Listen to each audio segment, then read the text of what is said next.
Kepada yang terhormat, seluruh warga Republik Indonesia, dimanapun Anda berada, khususnya masyarakat Halmahera Maluku Utara.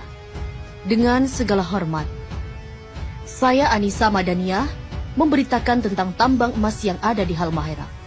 Pemberitahuan ini sengaja saya menggunakan bahasa Indonesia dan tiada satupun kata-kata intelek agar seluruh lapisan masyarakat bisa memahami semua apa yang saya tuliskan.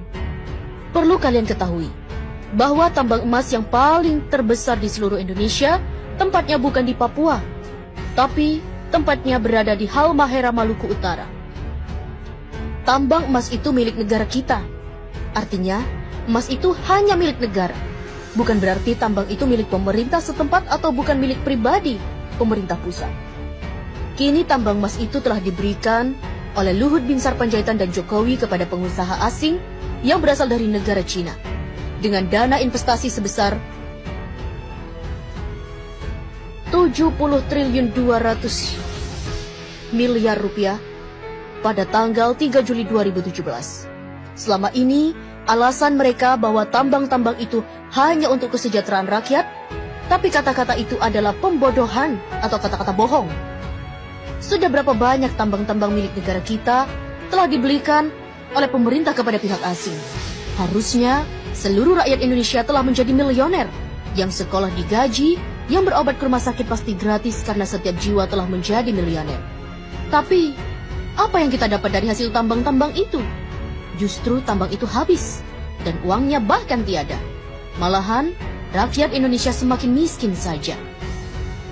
Para pemimpin Indonesia, semuanya orang-orang buangan. Mereka hanya tumpukan-tumpukan sampah tanpa ilmu pengetahuan, lalu mereka menjadi manifest atau pencari jabatan di negeri ini dengan jalan sogok dan suap. Manifest ini menghalalkan segala cara untuk memperoleh jabatan. Ada menggunakan sistem suap, mengelabui rakyat dengan berkampanye dan saling menjatuhkan saingan-saingannya di saat kampanye. Mereka ini orang-orang yang mengaku beriman kepada Allah, tetapi mereka ini para pelanggar firman-firman yang telah dibuat oleh Allah di dalam kitab suci Al-Quran. Bahkan, mereka-mereka ini tidak menguasai ilmu pengetahuan dasar dan mirisnya adalah gelar mereka dapat dari hasil membeli atau menebus di sebuah universitas. Sehingga mereka membuat kerusakan pada negeri ini. Bahkan, mereka pun sangat berani merusak bumi ini. Maluku Utara adalah provinsi yang paling terkaya di bumi pertiwi ini. Akan tetapi, warganya dimiskinkan secara sengaja. Wahai saudaraku, ketahuilah oleh dirimu bahwa Maluku Utara adalah provinsi termiskin se-Indonesia. Karena pemerintah pusat dan gubernur daripada serta wali kota Maluku Utara yang sengaja memiskinkan warga di sana. Karena Halmahera mengandung batu bara, nikel, tembaga, biji besi, gas, minyak, emas, dan lain-lain. Tambang emas di Halmahera potensinya lebih dari 5 kali lipat dari tambang emas yang ada di Papua milik Freeport. Tambang emas di Halmahera dirampok secara legal melalui pemerintah pusat, dan tambang itu dirampok oleh PT Nusa Halmahera Minerals dan PT Sanatova. Lokasi tambang tersebut di kota Tidore dikuasai oleh PT Satanova di Kecamatan Obat Tengah dan diberi jatah eksploitasi seluas 9.000 hektar. Dan potensi emas nggak bisa ditebak karena emas betat itu sangatlah banyak jumlahnya. Di bagian selatan Gosowong, Maluku Utara, dikelola oleh PT Nusantara Nusa Halmahera Mineral.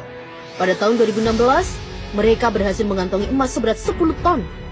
Di Pulau Bacan, di Obi dan di Kiowa.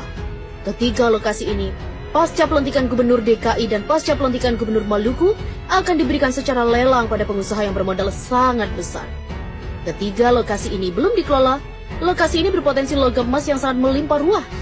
Jika hasil tambang emas itu dibagikan kepada seluruh rakyat Maluku, maka provinsi akan menjadi nomor 1 terkaya di seluruh dunia.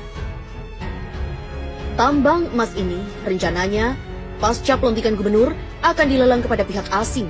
Siapapun keluar sebagai lelang maka dialah yang menjadi si penguasa tambang itu. Presiden, Wapres, Menteri, KPK, BIN, MPR, DPR, Gubernur hanya mampu menghabiskan seluruh tambang-tambang yang ada di seluruh wilayah NKRI. Entah itu tambang yang berada di laut maupun yang ada di daratan, semuanya diserahkan kepada negara luar. Sebab Mereka tidak mampu mengelola, tidak mampu mensejahterakan rakyat, karena mereka bukanlah para pemimpin. Tapi mereka hanya mampu mensejahterakan dirinya dan keluarga, partainya, dan pengusaha asing karena mereka adalah para pengkhianat negara dan mereka adalah perampok yang sesungguhnya.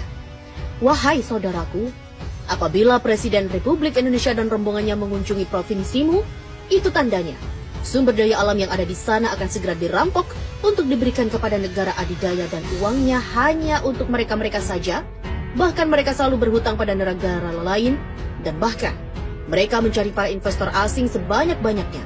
Hal ini bertujuan hanya mencari kekayaan pribadi mumpung mereka masih menjabat sebagai yang disebut di atas. Saya Anissa Madania, putri Indonesia yang tidak takut terpenjara dan tidak pernah takut untuk mati. Wassalam. Mohon diviralkan biar sampai ke tangan para pejabat yang amanah. Bahkan mereka-mereka ini tidak menguasai ilmu pengetahuan dasar dan mirisnya adalah gelar mereka dapat dari hasil membeli atau menebus di sebuah universitas. Sehingga mereka